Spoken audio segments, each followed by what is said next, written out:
were the two books that actually kickstarted me reading. A little bit of issues when books refer to other books to promote themselves. I have never read a Hunger Games book. There are other books. Spectacular. That sounds really good. Hi, welcome back. I'm Anouk and welcome to the Book Nook. Today we are gonna be rating 2025 new releases. So the top tier is Spectacular. Give me 14 of them right now. After that we've got Color Me Intrigued. After that we have Yeah, okay, yeah. Seem interesting. Seem fun. We go into, well, there are other books. Yeah, I'm probably not going to read. And then lastly, we have a tier for books that I don't want to read, would probably never read. And the tier is called, no thanks. So since there are so many to go through, I say let's just get started, all right? So first up, we have A Witch's Guide to Magical Innkeeping, a whimsical and heartwarming novel about a witch who has a second chance to get her magical powers and her life back on track. Sarah Swan used to be one of the most powerful witches in Britain. Then she resurrected her great aunt Jasmine from the dead, lost most of her magic, befriended a semi-villainous talking fox, and was exiled from her guild. But then she finds out about an old spell that could hold the key to restoring her power. Running an inn, reclaiming lost magic, and staying one step ahead of the watchful guild is a lot for anyone. But Sarah Swan is about to discover that she doesn't have to do it alone, and that the weird, wonderful family she's made might be the best magic of all. Yeah, okay, yeah, that could be good. Not running for it, but sounds interesting. After that, we have Sight and Sparrow, which is the third book in the Butcher and Blackbird series. It has two books in front of it. I don't particularly have a lot of interest in reading this series. From what I've heard, the first book is really fun and good, but the second book is not so great. Well, there are other books to read. After that, we have a non-fiction history book by Imani Perry, a surprising and beautiful meditation on the color blue and its fascinating role in Black history and culture. Throughout history, the concept of blackness has been remarkably intertwined with another color, blue.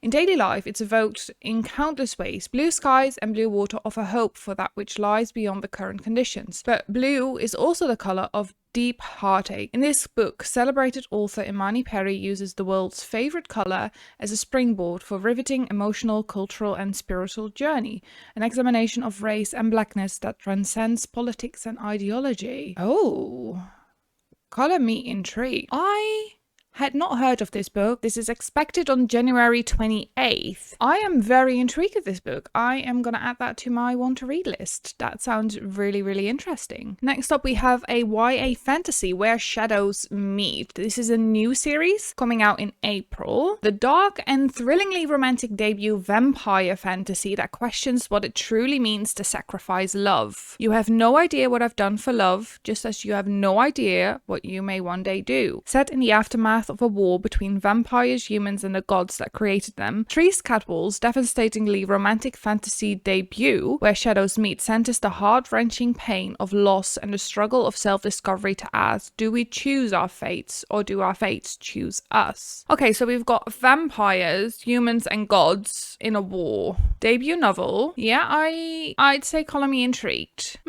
No. Yeah, okay, yeah, I'm gonna keep it there. Next up, we have a new novel by Rachel Gillick, who wrote One Dark Window and Two Twisted Crowns. I actually really enjoyed that series, or that duology. I thought it was well done, especially for a debut. I thought it was really good. The Night and the Moth is a gothic, mist-cloaked tale of a prophetess who is forced beyond the safety of her cloister on an impossible quest to defeat the gods with one knight whose future is beyond her sight. In her dream, she receives a vision from 6 unearthly figures known as omens. From them, she can predict terrible things before they occur, and lords and common folk alike travel across the kingdom of Trom's windswept moors to learn their futures by her dreams. Yeah, that one has me intrigued. This book is expected to come out on the 20th of May this year. Next up, we have Witchcraft for Wayward Girls. They call them wayward girls, loose girls, girls who grew up too fast, and they're sent to the Wellwood home where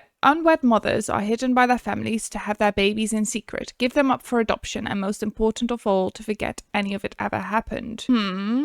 15-year-old Fern arrives at the home in the sweltering summer of 1970, pregnant and terrified and alone. Under the watchful eye of the stern Miss Wellwood, she meets a dozen other girls in the same predicament. I don't know. That sounds intriguing, but not particularly very interested. So next up, we have A Sea of Unspoken Things by Adrienne Young. This is a fantasy mystery. This book came out already on January 7th. It says the only thing James and Johnny Golden have ever had is each other. For as long as she can remember, James's deep connection with her twin brother Johnny has gone beyond intuition. She can feel what he feels. So when Johnny is killed in a tragic accident, James knows before her phone even rings that her brother is gone and that she is alone. Truly alone, for the first time in her life. James soon discovers the strange connection she had with Johnny isn't quite gone, and the more she immerses herself into his world, the more questions she has about the brother she thought she knew. Johnny was keeping secrets, and he's not the only one. What she uncovers will push her to unravel what happened in the days before Johnny's death, but in the end, she'll have to decide which truth should come to light and which should stay buried forever. Okay, yeah, I'm keeping an eye on that one. That sounds really interesting. Next up, we have the third book in the Emily Wilds saga. I have not read the first or second book. Not particularly really interested. I'm just going to put it in, well, there are other books. Next up, we have Out of the Woods by Hannah Bonham Young, who also wrote Out on a Limb, and I think this is the second book. I want to say no thanks, just because romance is not my biggest genre, although I have been reading a few romances that I did enjoy. The overall consensus of Out on a Limb is pretty good. Okay, I'm gonna put it... Yeah, I feel like if I hear other people raving about this book, and if the overall consensus of the book is as good or better than Out on a Limb, I might try this book. Yeah. Next up, we have Onyx Storm, which actually came out, I believe, 3 days ago on the 21st. I am intrigued. I know, but I read Fourth Wing and Iron Flame, and those were the two books that actually kickstarted me reading. Now, I've read a lot of other fantasy books after reading that, so I am not quite sure if it's still gonna sit with me the way Fourth Wing and Iron Flame sat with me when I first read them, being the first fantasy books I've read. Next up, we have Our Infinite Fates by Laura Stephen. Let's see, this book is expected to come out on February 27th this year. It is a fantasy romance, so a romantasy, young adult. It says the invisible life of Eddie LaRue meets This Is How You Lose the Time War in this fantastical love story that defies death as two souls reincarnate through the centuries. They've loved each other in 1,000 lifetimes. They've killed each other in every one. Evelyn remembers all her past lives. She also remembers in every single one she's been murdered before her 18th birthday by Arden, a supernatural being whose soul and survival is tethered to hers. The problem is she's quite fond of the life she is in now, and her little sister needs her for bone marrow transplants in order to stay alive. If Evelyn wants to have a sister, she'll have to find the centuries-old devil who hunts her through each life before they find her first, figure out why she's being haunted, and finally break that curse. Try not to fall in love. No, I don't know what it is. I think maybe because it refers to two books that I think are rated very highly, and I always have a little bit of issues when books refer to other books to promote themselves. Yeah, no. No thanks. Doesn't sound like a book that I will enjoy. Next up, we have Lightfall by Ed Crocker, expected... Oh, it came out on January 14th. Okay, an epic fantasy of vampires, werewolves, and sorcerers. Lightfall is the debut novel of Ed Crocker. No humans here, just immortals, their politics, their feuds, and their long-buried secrets. For centuries, vampires really roamed the land until the Greys came out of nowhere, wiping out half the population in a night. When the son of the city's ruler is murdered and she finds the only clue to his death, she seizes the chance to blackmail her way into a better class and better blood. Soon she's in a league with a sorcerer whose deductive skills make up for his lack of magic, a deadly werewolf assassin, and a countess who knows a city's worth of secrets. There's just one problem. What began as a murder investigation has uncovered a vast conspiracy by the ruling elite. And now Sam must find the truth before she becomes another victim. If she can avoid getting murdered, she might just live forever. Paranormal fantasy. Okay, yeah. I'll keep an eye on that. Next up we have All the Water in the World. In a tradition of Station 11, a literary thriller set partly on the roof of New York's Museum of Natural History in a flooded future, inspired by the stories of curators in Iraq and Leningrad who worked to protect their collection from war. All the Water in the World is both a meditation on what we say from collapse. This wild journey offers hope that what matters most, love and work, community and knowledge, will survive. Okay, this is gonna go in color me intrigued. Yeah, that has me really intrigued. The Queens of Crime by Mary Benedict. The race to solve a murder and the power of friendship among women. It's set in the 1930s. The 5 greatest women crime writers have banded together to form a secret society with a single goal: to show they are no longer willing to be treated as second-class citizens by their male counterparts in the legendary Detection Club. Mary Benedict brings to life the lengths to which 5 talented women writers will go to be taken seriously in the male-dominated world of letters as they unpuzzle a mystery torn from the pages of their own novels. Okay, expected February 11th. I'm gonna keep an eye on that. Okay, yeah. Let's see, next up we have They Bloom at Night, a horror young adult novel. A red algae bloom has taken over Mercy, Louisiana. Ever since a devastating hurricane, mutated wildlife lurks in the water that rises by the day. But Mercy always has been a place where monsters walk in plain sight, especially at its heart. Now, Noon is stuck navigating the submerged town with her mum, who believes their dead family has reincarnated as sea creatures. Alone with the pain of what happened that night in the cove, Noon buries the truth. She's not the right shape. No. Okay, so the reason I'm saying no is not because this doesn't sound interesting. This sounds interesting and could be really good. I just hate, absolutely terrified of waters and sea creatures and everything that lives in the dark depths of the sea. I'm not reading this. I don't think it will be good. Don't think it will be good for me. So it sounds interesting, but I will probably never read this. Next up, we have a novel by Buddy Levy, a historical non-fiction. This is Buddy Levy's thrilling narrative of polar exploration via airship and the men who sacrificed everything to make history. I'm not particularly a historical non-fiction reader. I'm gonna say no thanks. Not particularly interested in this story. Same goes with the JFK conspiracy. Next up we have Wild Dark Shore. This is expected to come out on March 4th. A family on a remote island, a mysterious woman washed ashore, a rising storm on the horizon. Dominic Salt and his 3 children are caretakers of Shearwater, a tiny island not far from Antarctica. But with sea levels rising, the Salts are now its final inhabitants, packing up the seeds before they are transported to safer ground. During the worst storm the island has ever seen, a woman washes up ashore. As the Salts nurse the woman, Rowan, back to life, their suspicion gives way to affection, and they finally begin to feel like a family again. I don't know.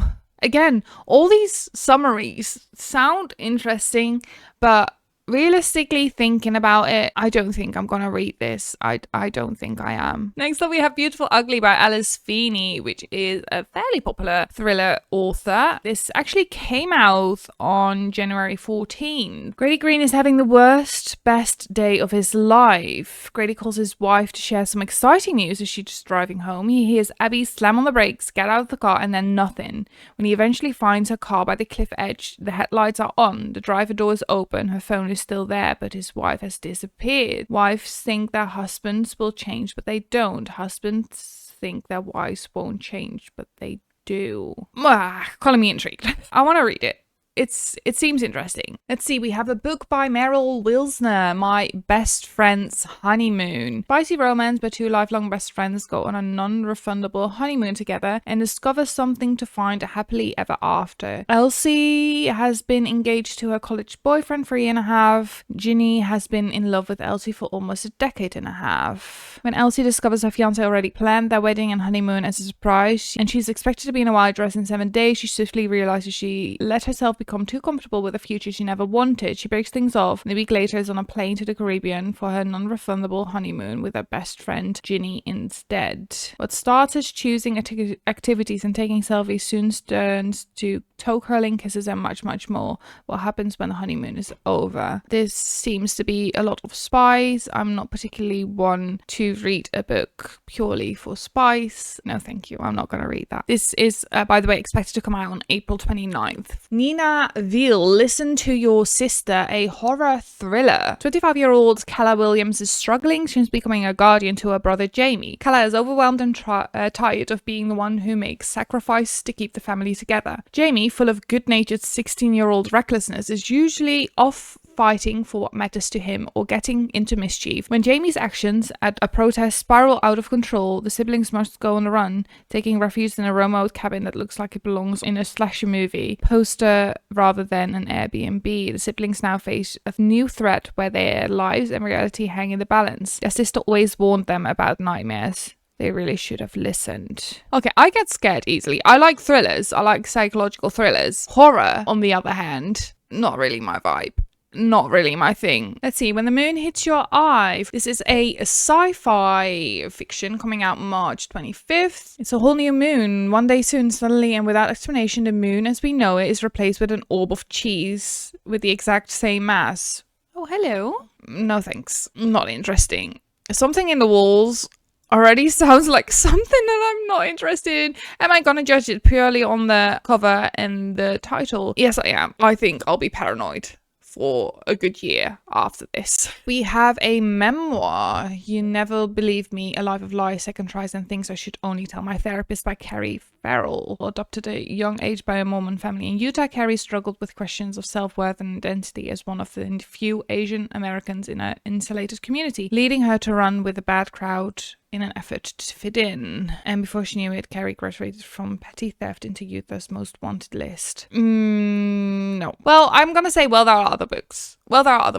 Because actually I do like me a true crime kind of story memoir now and again. So I'm gonna say there are other books, but I might pick it up on a whim and read it. Next up we have Needy Little Things, coming out February 4th. A speculative YA mystery. A black teen with premonition-like powers must solve her friend's disappearance before she finds herself in the same danger. Not trusting the police and media to do enough on their own, Hiya and her friends work together to figure out what led to Daya's disappearance. Must say, I have a good record with YA mystery thrillers, aka The Naturals, A Good Girl's Guide to Murder. Color me intrigued. Yeah. This sounds like a book that could be right up my alley. Let's do a rapid fire round of some books that I already know how I'm gonna rate them. We have Wild Side by Elsie Silver. I have not read an Elsie Silver book, not particularly immediately planning on. We have Deep End by Ellie Hazelwood. Again, romance about two swimmers. No thanks, I don't think I'm gonna read this. We have Ashley Poston's Sounds Like Love. I read 7 Year Slip last year and I actually quite enjoy that. So I'm gonna say, yeah, okay. Say You'll Remember Me. I am intrigued to read some Abby Jimenez, since people that are loving Emily Henry, which I've enjoyed her books, are enjoying Abby Jimenez's books as well. Color me intrigued. I think I want to read some Abby Jimenez this year. Beg, Borrow, Steal. Romance. Not particularly interested. Also, I haven't heard a lot of other people that are really interested. The Other Side, Spectacular, give me 14 of them. Lisa Jewell, Don't Let Him In, sounds like a thriller that is right up my alley. And we have a Frederick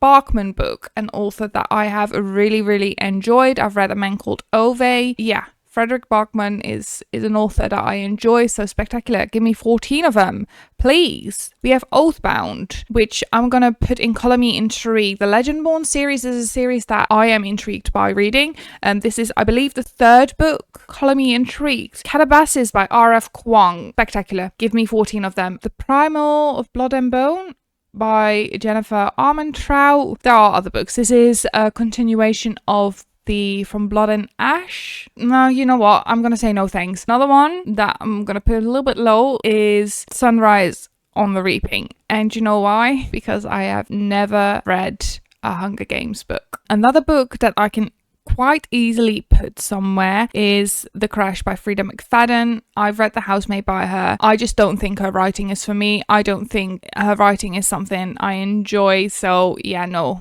thanks. Stephen King, Never Flinch. There are other books. I know this is a part of a series of Stephen King that I have not read. Stephen King is a very popular author, but it's not an author that is high up on my immediate reading list, so I think I'm gonna put this in There Are Other Books. Hello, apologies for the lighting change. I had to go to the dentist and now half my face is numb. Ignore that. We are gonna continue. Homeseeking by Carissa Chen. This is a epic and intimate tale of one couple across 60 years as world events pull them together and apart, illuminating the Chinese diaspora and exploring what it means to find home far from your homeland. This book has actually been on my radar for quite a while. It came out January 7th. You would say, if it came out already, why haven't you read it if you're gonna put it at Spectacular? Give me 14 of them. I don't know. Next up, we have a historical fiction called The Stolen Queen by Fiona Davis. So The Stolen Queen is about two women from different sides of the world, one from Egypt and one from New York. They have to team up to solve a mystery regarding a piece of Egyptian art missing at the Met. If they're to have any hope of finding the artifact, Charlotte will need to confront the demons of her past, which may mean leading them both directly into danger. I'm actually intrigued. Color me intrigued by that one. That sounds like a tumultuous story. Came out January 7th as well, and the ratings so far seem pretty good. The favorites. An epic love story set in the sparkling, savage sphere of elite figure skating about a woman determined to carve her own path on and off the ice. I'm gonna put this in, well, There Are Other Books, unless it gets some mind-blowing reviews, is gonna go into, well, There Are Other Books. It came out January 14th. So far, 8,000 ratings, 4.43, which is absolutely not bad, actually. Yeah, okay. Kind of swayed me. All right.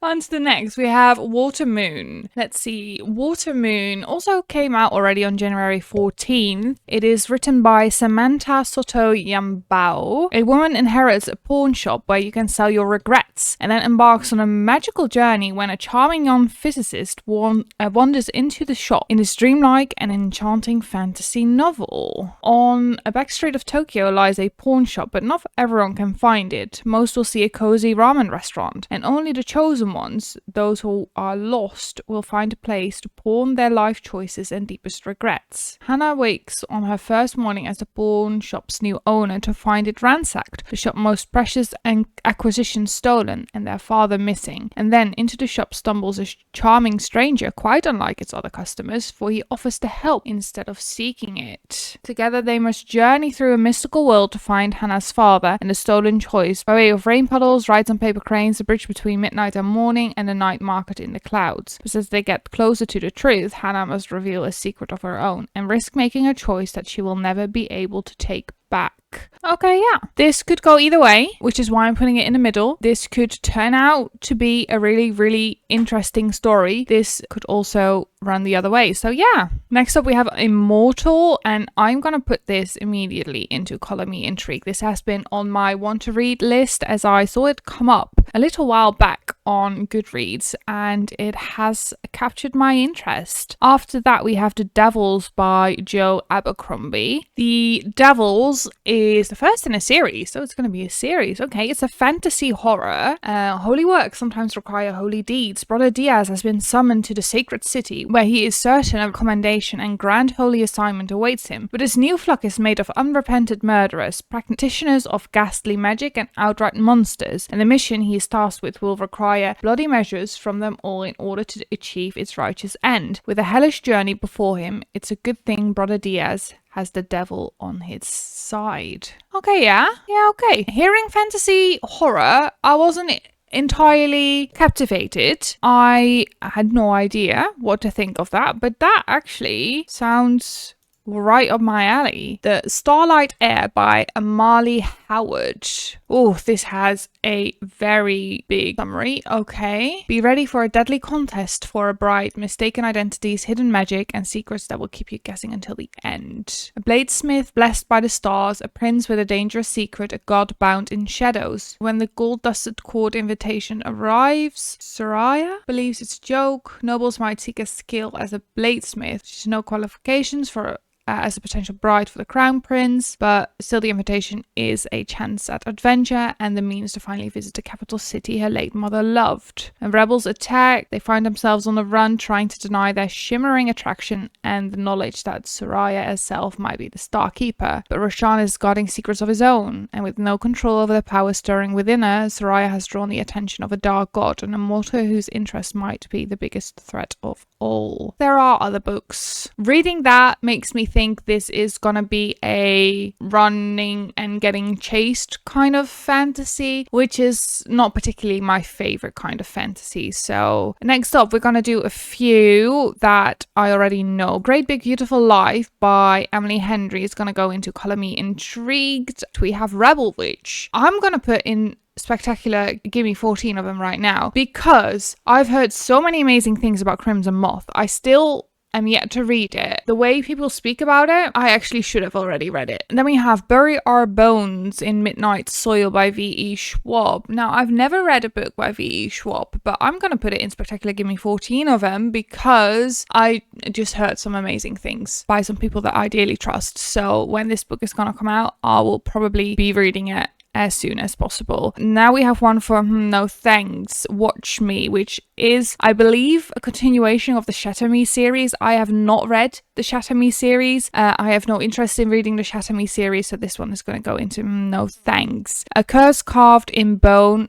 There are other books. I am not particularly interested in Fate Inked in Blood, which is the first book in this series. So no, probably not. There are other books. First Time Caller, I'm going to put that into, well, there are other books as well. Mark Twain, a memoir. I'm going to go into No Thanks, because I like to read memoirs of people that I know / admire or am very interested in, and this is not one of them. Then we have Atmosphere by Taylor Jenkins Reid. Now, I have not read a book by Taylor Jenkins Reid, but this one is about an astronaut, and I love space. Yes, spectacular. Give me 14 of them. I want to read what this story is gonna tell. We have Famous Last Words by Gillian McAllister, which is a mystery thriller. It's June 21st, the longest day of the year, and the life of a new mother, Camilla, is about to change forever. After months of maternity leave, she will drop off her infant daughter at daycare for the first time and return to her job as a literary agent. But when she wakes, her husband Luke isn't there, and in his place is a cryptic note. Then it starts. Breaking news. A hostage situation is developing in London. The police tell her Luke is involved, but he isn't a hostage. Her husband, doting father, eternal optimist, is the gunman. Oh, yes. Yes, please. That sounds great. That sounds great. Spectacular. Give me 14 of them. I want it. Memorial Days by Geraldine Brooks is a book that comes out on February 4th, so fairly soon. Okay, so Memorial Days is a memoir that, to what I know of it, talks about grief and different ways to grieve and how grieving is different over various cultures. Maybe. I'm gonna put it in, well, there are other books, but it sounds like a great memoir that could be of really big importance to some people, but I don't think it's gonna be for me this year. Next up, we have a romance called We All Live Here by Jojo Moyes, expected to publish on February 11th. Leila Kennedy has a lot on her plate: a broken marriage, 2 wayward daughters, and a house that is falling apart, and an elderly stepfather who seems to have quietly moved in. Her career is in freefall and her love life is complicated. So when her real dad, a man she has barely seen since he ran off to Hollywood 35 years ago, suddenly appears on her doorstep, it feels like the final straw. But it turns out that even the family you thought you could never forgive might have something to teach about love and what it actually means to be family. Alright, see, the thing is, hearing contemporary romance is not particularly necessarily a book that I'm immediately interested in, but hearing this talks about family, what it means means to be family, love within your family. That sounds interesting to me. Color me intrigued for this one, actually. We have a thriller, mystery thriller by Andy Pliego. You Are Fatally Invited. An exclusive thriller writer's retreat hosted on a private island turns lethal when one of the authors is found murdered in this twisty locked room mystery. So 6 thriller authors, all masters of deceit, misdirection and mayhem. Alistair and Mila have masterminded a week of games, trope-filled riddles and maybe jump scare or two. The perfect cover for Mila to plot a murder of her own. When a guest turns up dead and it's not the murder she planned, Mila finds herself trapped in a different narrative altogether. When does this come out? February 11th. February 11th is stacked. Spectacular. That sounds really good. 3 Days in June by Ann Taylor. So we have a general fiction with a hint of romance, I believe. Gail Baines is having a bad day. To start, she loses a job or quits, depending on who you ask. Tomorrow, her daughter Debbie is getting married and she hasn't even been invited to the spa day organized by the mother of the groom. Then Gail's ex-husband Max arrives unannounced on her doorstep,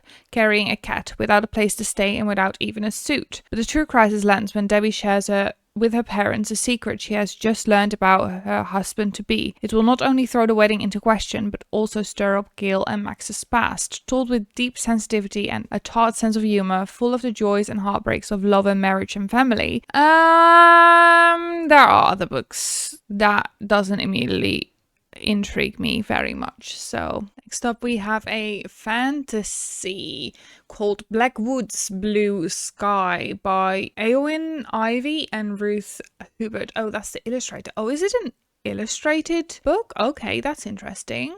Black Woods Blue Sky is a novel with life and death stakes about the love between a mother and a daughter and the allure of wildlife, about what we gain and what it might cost us. It's just the 3 of them in a vast black woods, far from roads, telephones, electricity, any outside contact, but Birdie believes she has come prepared. At first, it's idyllic, and she can picture happily ever after. Together, they catch salmon, pick berries, and climb mountains so tall as if they could touch the bright blue sky.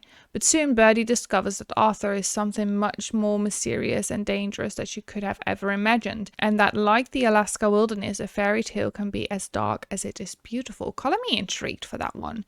I'm not quite sure if it's gonna be a graphic novel, since it has particularly a illustrator as like a co-author, or that is just there because they designed the cover. I'm not quite sure of that. I couldn't really make that out of the summary. It comes out February 4th. This book will bury me by Ashley Winstead, which is a mystery thriller. I've heard a lot of Ashley Winstead from the books In My Dreams I Hold a Knife and what's the other one called? Midnight is the Darkest Hour, I believe. It involves the death of 3 college girls. Sleuths everywhere race to solve the crimes. Jane and her friends are determined to beat them, but the case turns out to be stranger than anyone expected.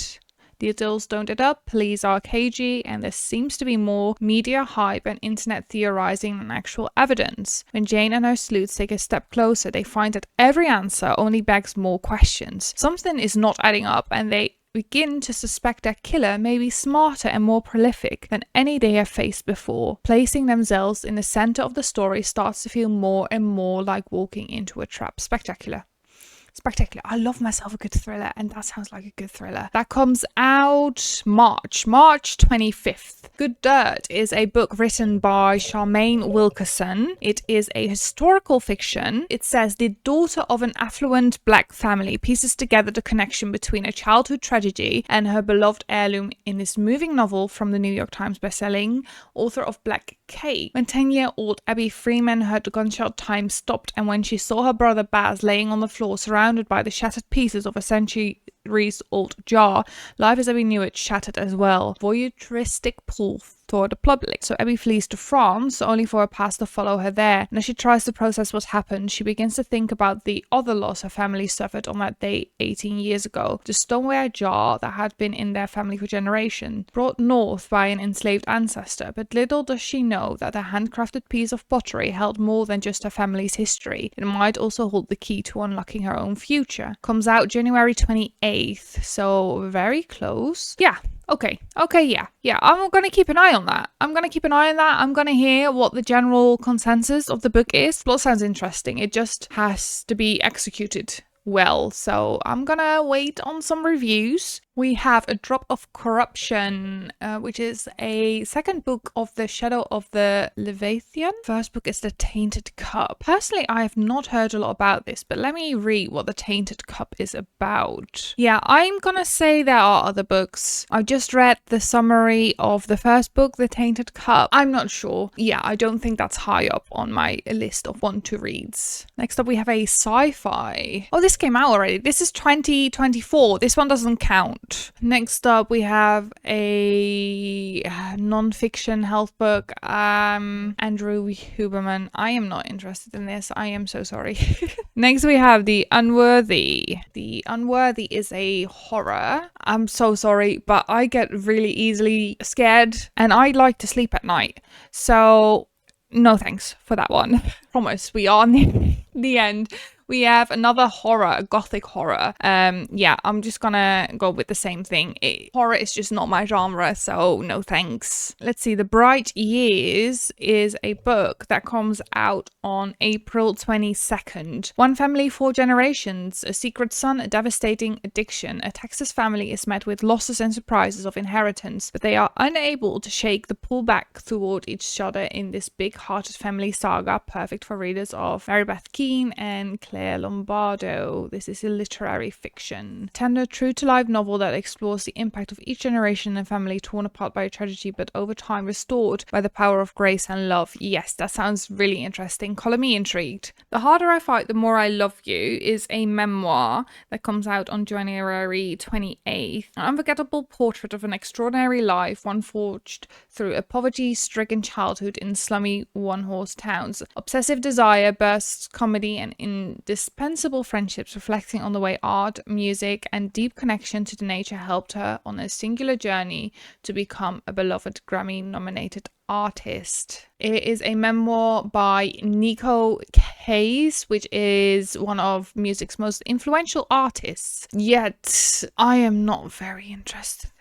I am so sorry. Usually memoirs by people that I know absolutely nothing about don't interest me so much. So this might be a very good memoir. I have no idea, yet I will probably not read it. Next up, we have a sci-fi. Life has thrown Zilu some curveballs over the years, but when she suddenly dropped from a university job and her latest novel is rejected, all in the middle of her sister's wedding, her life is upended. Disabled, unemployed, and from a nosy, high-achieving, judgmental family, she's not sure what comes next. In a hotel room at night, she takes the risk of what will define her life. She decides to write a book very unlike her others, a science fiction drama about androids and AI after the extinction of humanity, and everything changes. What follows is a tale of love and loss, fame and infamy, of extraordinary events in one world and another, and as Zilu's life evolves, the lines between fiction and reality begin to blur, because sometimes a story really does have the power to reshape the world. Okay,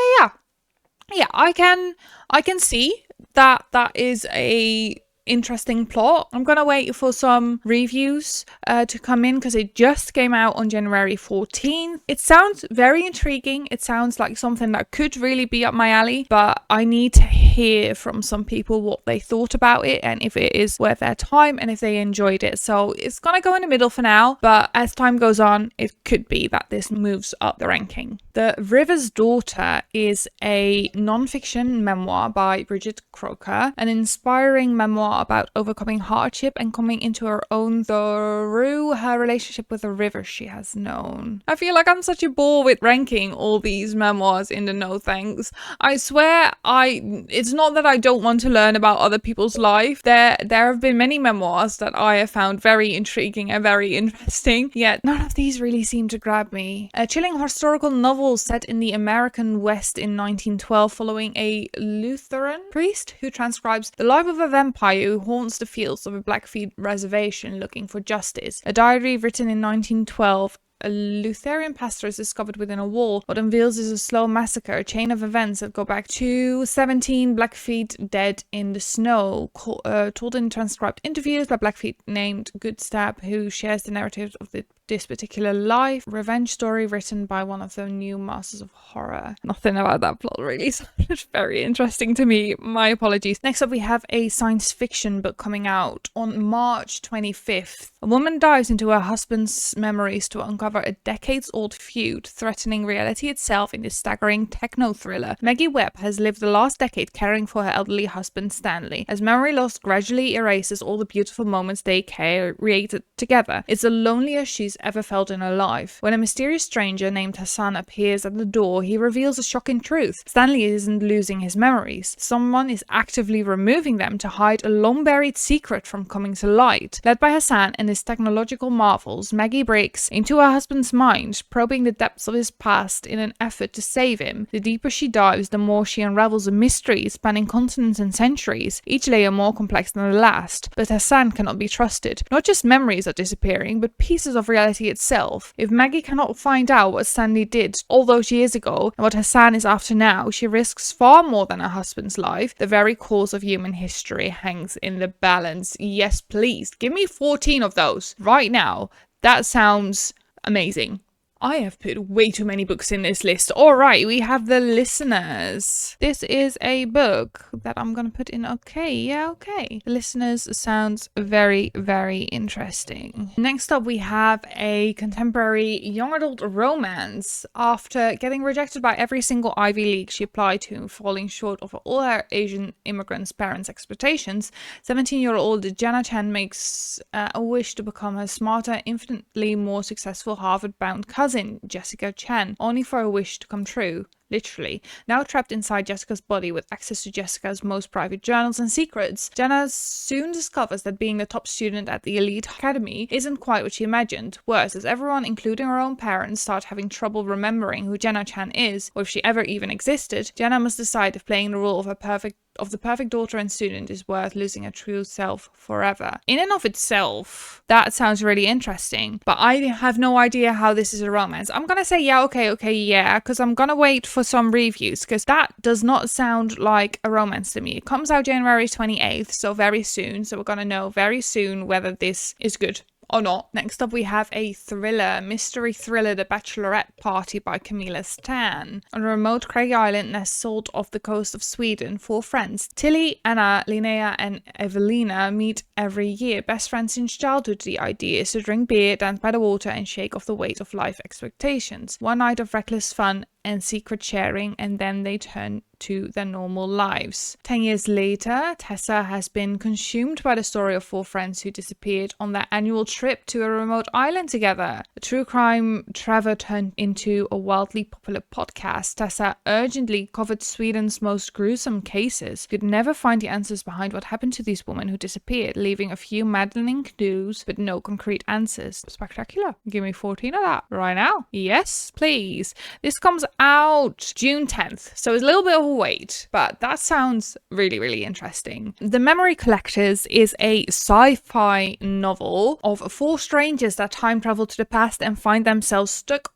on the day all their lives were changed. What would you do if you could spend an hour in your past? 4 strangers in the beach town of Ventura, California are about to find out. Heart-wrenching, genre-bending novel brimming with hope, grief, and second chances. This has me intrigued. I actually heard about this book a little while back, and yeah, I am very intrigued, and I'm gonna keep a close eye on this when this comes out on May 20th. Let's see, the next book is Dream Count, and this takes place during the midst of a pandemic, and since Dark Hole's a little bit too close to home, since we just had a pandemic going on a few years ago, I am not really interested in reliving that. So Dream Count, I apologize, but you're gonna go on the bottom of the list. The Ballad of Falling Dragons is gonna go into Spectacular. Give me 14 of them. I don't know what the plot is about. I absolutely have no idea, but I love dragons. I love dragons. I love books about dragons. I love TV series with dragons. I love games with dragons. Dragons, I don't know why.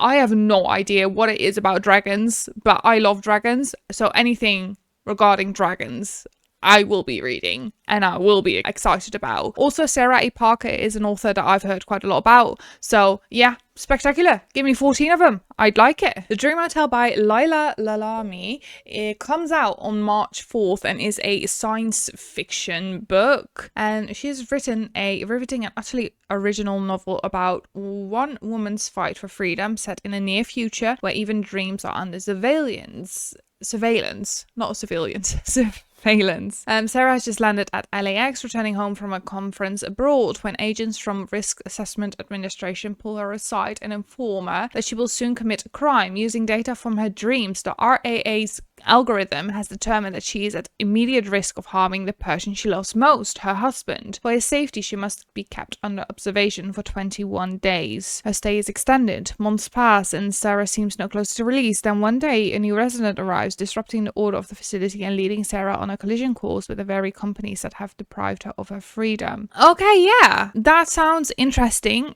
It intrigues me. I'm gonna keep an eye on it. This comes out March 4th. Next, we have a book by Riley Sager, and I'm gonna put this in no thanks, and that is purely based on what I've heard of Riley Sager's writing and Riley Sager's books so far. So not interested in reading his work. Maybe if the overall consensus of this book is overwhelmingly positive, I might move it up the rank, but for now it is a no thanks. Julie Chan is Dead is a thriller mystery. It's a debut thriller. A young woman steps into her deceased twin's influencer life only to discover dark secrets hidden behind a social media facade. Yeah, no, sorry. I'm not very interested in reading books about social media. I never really enjoy social media being referenced in books, so I'm sorry, but that's gonna be a no for me. King of Ashes is a thriller mystery by S.A. Cosby. When elder son Roman is summoned home after his father's car accident, he finds his younger brother Dante in debt to dangerous criminals and his sister Nevea exhausted from holding the family and the business together. Nevea and her father, who run the Curator's crematorium, see death up close every day, but mortality draws even closer when it becomes clear that the crash that landed their father in a coma was no accident, and Dante's recklessness has placed them all in real danger. Roman, a financial whiz, has some money to help buy his brother out of trouble. In his work with wannabe tough guys, he's forgotten that there are real gangsters out there. Roman realizes that he has only one thing left to offer to save himself and his own practical set of skills. Roman begins his work for the criminals while Nevea tries to uncover the long ago mystery of what happened to their mother, who disappeared when they were teenagers. But Roman is far less of a pushover than the gangsters realize. He's willing to do anything to save his family. Anything, because everything burns. There are other books. Yeah, that hasn't immediately gripped me, and I feel like a thriller needs to grip you with their summary. Bed Eater and Other Names for Cora Zhang by Kylie Lee Baker is a horror mystery, explosive horror novel. A woman is haunted by inner trauma, hungry ghosts, and serial killer as she confronts the brutal violence experienced by East Asians during the pandemic. All right, there's two things: horror and pandemic. Ghosts, three things that I do not particularly like in books and like to read about. So that is gonna go into a no thanks. All right, next up we have Rose in Chains by Julie Soto, which I've heard of this book before. I've read the summary before, so I'm not going to read this with you since this is already a very long video. I'm not interested in. I'm so sorry. Is the River Alive by Robert McFarlane is a non-fiction about nature. Not particularly interested in, so this is going to go into no thanks.